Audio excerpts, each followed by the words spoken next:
Hey everybody! Welcome to CAF Warbird Tube, the show where we talk about World War II, aviation, history, and so much more. Warbird Tube is produced by the Commemorative Air Force, the world's largest flying museum. Our mission is to educate, inspire, and honor through flight and living history experiences.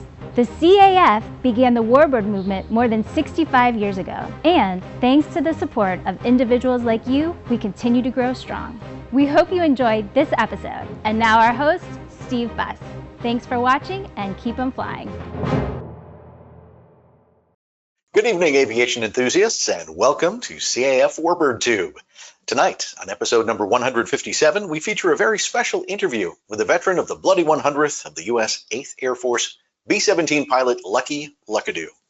Now, whether you're joining us for the first time or you're a loyal Warbird Tube fan, we're thrilled to have you with us tonight. If you enjoy our content, don't forget to spread the word on your favorite social media platforms. And if you subscribe on YouTube, click that bell icon and you'll receive notifications when new episodes of Warbird Tube are posted. Warbird Tube is made possible by the Commemorative Air Force. To find out more about the CAF, our events, aircraft, local units, or how you can join the fun, visit our website at commemorativeairforce.org. And I'm sure many of us have watched the AppleTV miniseries Masters of the Air. The series follows the 100th bomb group in the skies over Europe. And while response to the series has been generally positive, there have been some in the aviation community that have expressed disappointment over some of the CGI effects, some of the equipment that's used in the miniseries, and some elements of the plot. But my opinion only, the real takeaway is to focus on the story of the brave men of the Bloody 100th. They faced some of the fiercest aerial combat of the war. And as we all know, their stories need to be preserved and shared. Tonight, we are so honored to have been able to spend some time with a gentleman who had a front row seat to the Bloody 100th action in the air. B-17 pilot John Lucky Luckadoo. I had the honor of interviewing him last November at CAF's Aviation Discovery Festival. Here is that interview.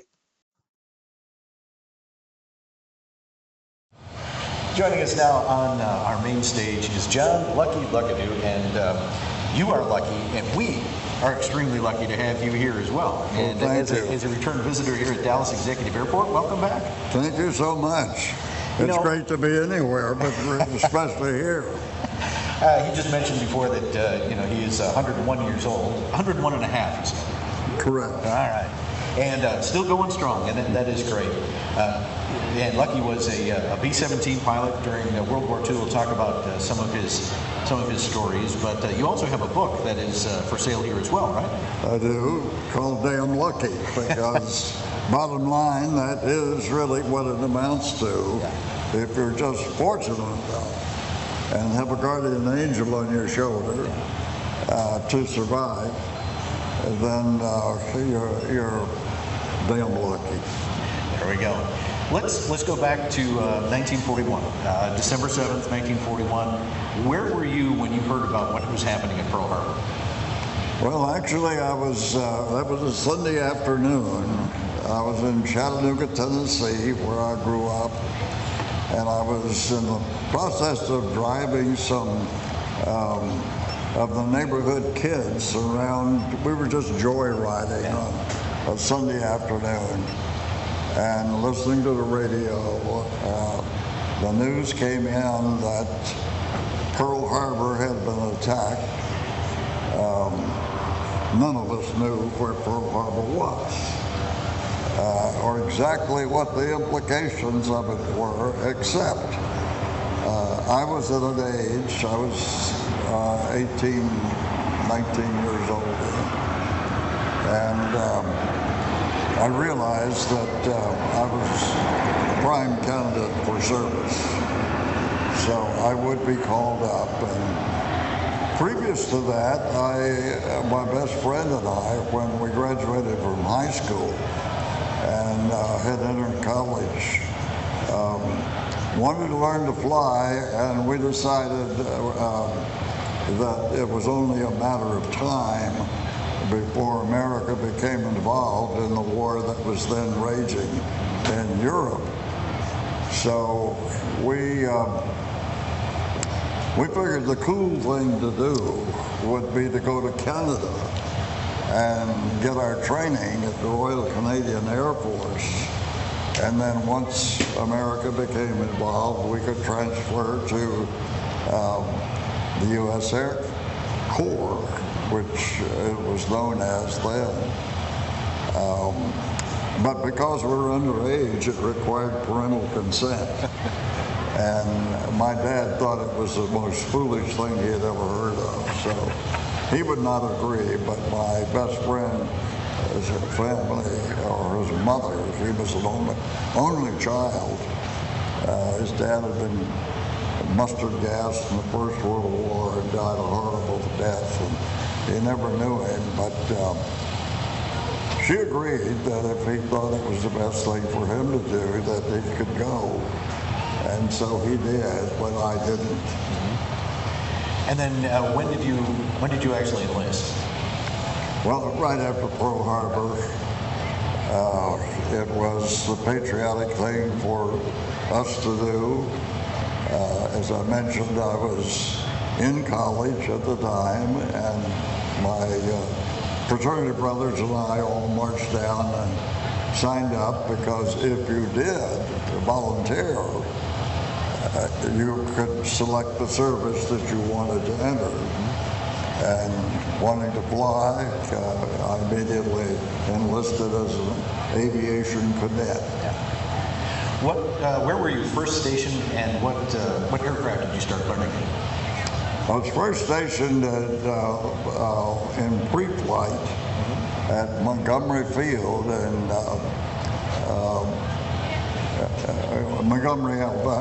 Maxwell Field in Montgomery, Alabama.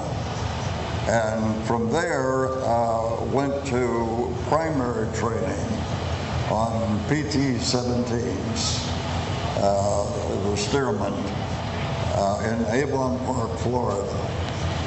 Nice warm weather down there? Oh yes, it was lovely weather, and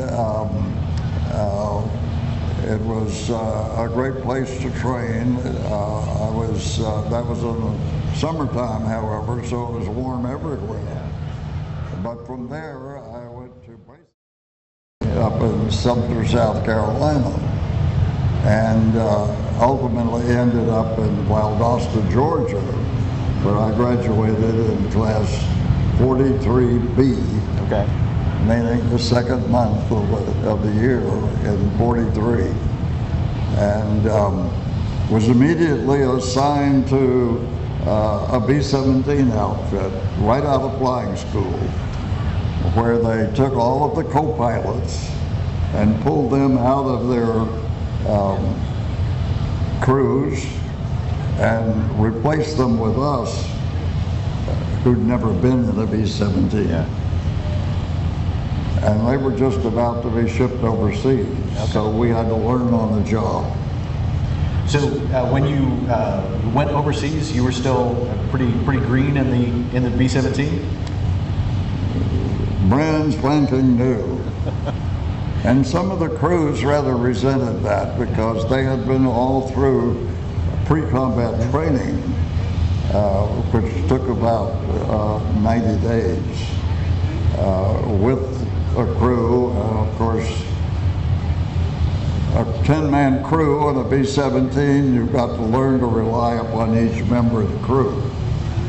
And they had trained together as a team, and to have the second in command of the team suddenly pulled out and replaced by a guy who didn't know anything about the airplane or about the crew, and then shipped overseas to fight the war. I guess you call that military intelligence. Sure, we'll leave it at that. So, were you able to kind of bond with the crew that you had, or did you move on to another crew when you got overseas? Well, unfortunately, the navigator and the bombardier on the crew I was assigned to absolutely loved their previous co-pilot, and they highly resented the fact that somebody like me that didn't know from nothing would be assigned to their crew. So they proceeded to make my life hell, and never did really fully accept me. As a result, they were really trying to get me to quit, to resign, to pull off the crew and go somewhere else or get somebody else. I don't know what they really believed it would accomplish, but at any rate, we found ourselves confronted with a common enemy. And so we had to concentrate on what we were sent over there to do, and that was to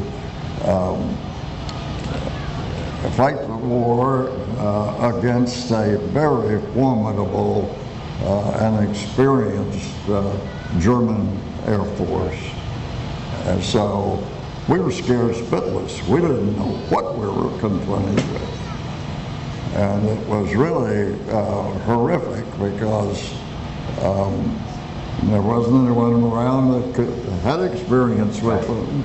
They'd been fighting for 4 years against the Russians on the east and the Brits on the west, and they knew what they were doing, and they gave us fits. Yeah. Do you remember your first combat mission? Vividly. Yeah. As I mentioned, we were really very, very frightened. We were so darn young and innocent and gullible. And we were there for a job, and we had to concentrate on doing that because it was the patriotic thing to do, but it wasn't the smartest thing you could ever do. Yeah. And you realized immediately that you were up against some real pros. They had developed techniques of attacking bombers that were very effective. And they didn't really know what they were going to expect from us either, because here we were going out in mass formation in broad daylight, high altitude, unpressurized, which meant that we had to endure temperatures of minus 50 to 60 degrees below zero. That severely impaired our ability to function. And we had to deal with that for hours on end. So, not only were you trying to survive and stay in formation and get through the day, but you were freezing to death. So even with the heavy suits, the electrically heated suits, and all that, that still, it kept you a little bit warm, but it didn't really do the job. No. Yeah. It's amazing when I read your accounts and other accounts of what the bomber crews went through, that as you said, you were young, kind of naive, didn't know, but as the crews got more experience and understood more of how everything was coming together and how to work together as a team, what were some of the maybe high points that you thought of when you could feel the crew coming together? Well, you, of course, with experience, you knew what you were being faced with each day, but the horror of realizing that you killed or they were going to be killed.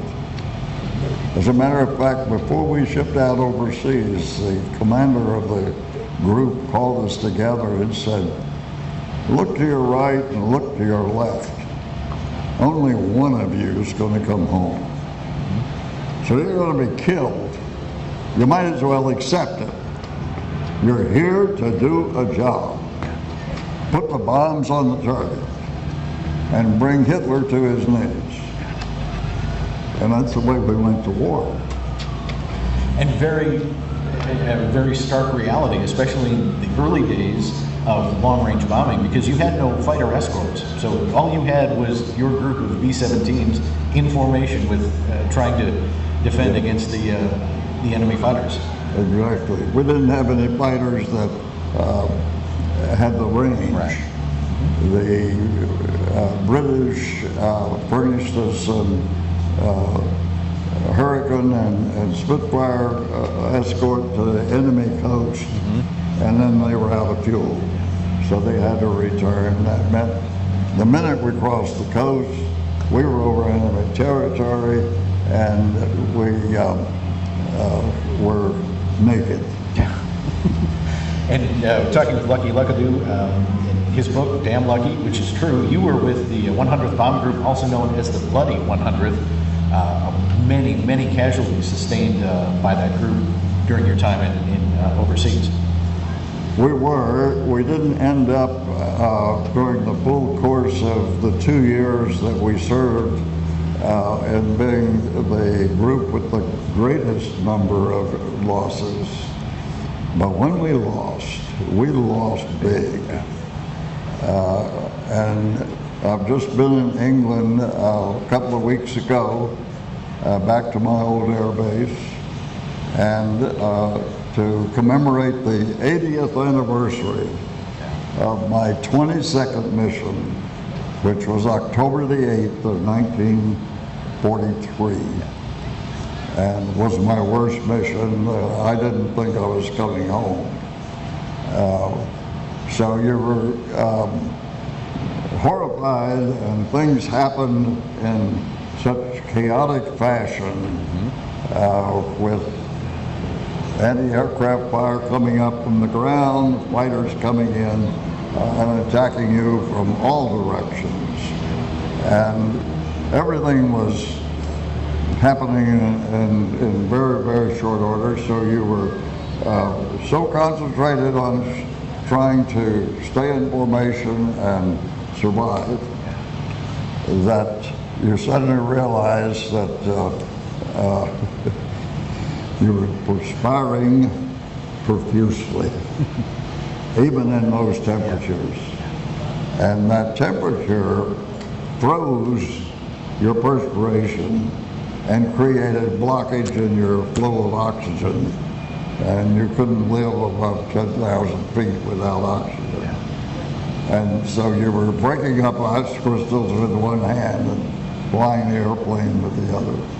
And true hand flying an airplane, if you've ever heard the term hand flying, that means you have no autopilot, you're physically doing that, you're staying in formation with the other B-17s, but the B-17 is not has no hydraulic assist. Everything you do, you're pulling on the control cables, and missions of 6, 7, 8 hours, that's a long time to be hand flying an airplane. Well, you probably don't realize it, but when you're on the bomb run, the pilot's airplane, the plane is actually on autopilot, interconnected with the bomb site, and the bombardier is flying the airplane. And all the co-pilot are doing is sitting there with their hands ready to take over manual control if necessary, to keep from running into somebody else in the formation, or if you got damaged, or to take over in an emergency. But the plane's being flown by the bomb site. And that was another thing that we had to learn the hard way, was that our so-called secret weapon, the Norden bomb sight, was a myth. That when you actually drop a free-falling object from 5 miles above the Earth, it goes through all sorts of different air currents before it strikes the ground. So if you hit the target, it's an accident. Pretty much. For you, but as you're working through your career, you also moved into the pilot in command seat. Yeah. And you had did you have a steady crew at that time? The same group of 9 servicemen with you? Not necessarily. No? Okay. No, actually, when you become a command pilot, or your experience and seniority in number of missions is such that you're put in charge of the formation. Okay. And so you're flying with a different crew. Okay. So was that a challenge for you, or by this time were you feeling more comfortable with your skills? Obviously you've been promoted as a pilot in command, but that must be different getting in with a new crew every mission. well, realized you didn't have any choice. And the position you were in was such that you had a heavy responsibility, because every movement of the leader was amplified by the rest of the formation. Every turn, every half a degree of variation in course would throw some people way out on the edge in jeopardy. And so you had to be very conscious of not only your hide, Right. but all the people behind you. I understand there's a passage in your book where you mention 2 good luck charms that you had with you. Tell us about those. Well, we all had our superstitions. Believing that whatever we did or whatever we wore got us through before. So if we repeated that, then it would bring us home safely again. I had a little New Testament that I had been given by my mother that I carried in my breast pocket of my flight suit. And one day a piece of shrapnel came through the fuselage and struck that and creased it, or I would have been gone. The other was that during basic training, I fell in love with a gal in South Carolina, and she, when I left, gave me a nylon stocking that I wore as a scarf, as a talisman. I don't have either anymore, but I did successfully complete a tour, and maybe it was because or in spite of those what I call good luck charms. Yeah. And another stroke of luck, I guess, was the weather gods smiled on you. You were supposed to fly one of I think the first mission to bomb the city of Berlin. And you were actually taking off and heading toward the target before you were recalled because of the weather. And that was pretty daunting times, because you would have been the first cruise over Berlin. And that was actually a suicide mission, a kamikaze mission. Our particular group was picked to fly a mission that, instead of going in at 25 to 29,000 feet, our usual bombing altitude, because Europe on that day was predicted to be covered by a 10-tenth cloud cover up to 10,000 feet. And we were going to go in just above the clouds at 12,000 feet. One group, unescorted, was going to fly all the way directly to Berlin. And once we got on the bomb run, dive through that cloud cover and break out at 6,000 feet at high noon and bomb the Reichstag. And General LeMay, Curtis LeMay, who was the commander of the 3rd Air Division, which I was a part of, in the 8th Air Force, came down and briefed us personally. And he said, "Gentlemen, I have to tell you with all honesty that I've pointed my entire military career toward leading a mission like this. But General Arnold has forbidden me from getting in an airplane today, or he'd court-martial me. But I have to tell you in all honesty, if we only get one plane over the target, it'll be a success." Well, that would have compared with the Doolittle raid of Tokyo, wouldn't it? Yes. And this was 2 years later. And so I was not supposed to fly that mission, as the command pilot. My squadron commander was supposed to fly. And I was his operations officer, and I had scheduled him to fly it. And he said, no, I want you to take this mission. So he insisted that I fly in his place. And we took off, and I realized that he knew what the mission was, but he didn't have the guts to fly it. Yeah. And so he put me in that spot, and we took off, climbed up through the overcast, and got in formation, started for the target, and we got to the enemy coast, and the radio operator said, recall, recall, recall. The mission scrubbed.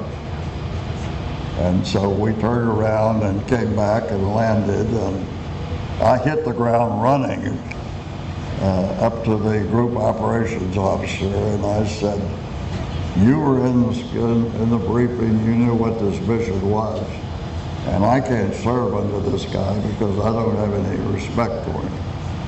So do whatever you have to do, but I want to transfer. So I left the squadron that instant and was placed as the operations officer of another squadron. So you moved from one squadron to the other, same position. But you finished your tour and came home. What was it like to land after that final mission and just step out of the airplane the last time?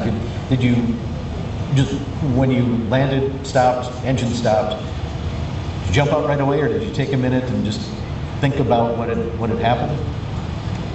Well, it was stark. It was a tremendous relief, and I couldn't believe that I had actually survived with the Bloody Hundredth bomb group a combat tour, but I managed to do so, and suddenly had nothing to do. I'd been so concentrated and so focused on fulfilling my duties as an operations officer that suddenly not to have anything to do was startling. And that persisted for 4 more months, which really impacted me adversely very strongly, because I said, for goodness sake, I just need an assignment. I need to fly. I needed something to do and some responsibility. And it didn't happen. So that was the beginning of the realization that people could come out of the war with post syndrome, and I was suffering from that and didn't know it. You did have one more job to do when you came home, didn't you? You were going to get married. Well, I did. One of the first things after I went through various assignments where I didn't have anything to do, being sent to Bryan, Texas to learn to fly instruments. And I said, for heaven's sakes, I needed that before I went to it, not after. And I was really I was in the first class of combat crew returnees. None of the people on the base there had ever been to combat. And here they were teaching people how to fly instruments so they could go to combat. But nevertheless, ironically, it was the luckiest thing that happened, because that's where I met my future wife, to whom I was married for 71 years. Congratulations. Thank you. But there was one, in your book, you talk about one more hurdle about getting married. her dad did not want you to marry his daughter, did he? Well, you've read the book and you know the story, and he did not approve. He had aspirations he was a diplomat, he was an ambassador, and he had aspirations that all three of his daughters would marry either aristocrats or royalty. And a captain in the Air Force didn't qualify. I don't know. Not only did he not approve, but he also made a pretty high-level phone call trying to get this marriage stopped as well. Absolutely. Who did he call? Yeah. But he never relented. He did show up at the wedding, Yep. and he took her down the aisle, and so everybody in the church could hear him. Yeah. He said, you know, you still don't have to go through with this. And so he gets down to the pulpit, and the rector says, and who gives this woman to be married?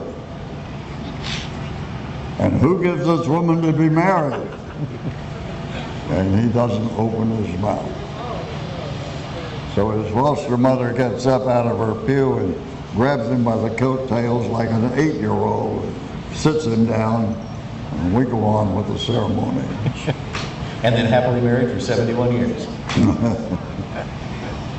Well, we've talked a little bit about the book, and I've given away a couple of stories, but I haven't given them all away, I hope. And you'll be in the hangar selling books, and will you be signing them for folks as well? I'll be here for a while. All right. So folks, Luckadoo, if you have not had an opportunity, this is a great opportunity for you to meet him up close and personal. Buy a copy of the book, read it. Trust me, you will not be disappointed. It's a great book, a wonderful story, and truly an American hero, and we are so honored to have him here today. Luckadoo, thank you so much for being a part of the Aviation Discovery Fest. Thank you, Steve. Appreciate it. Thank you.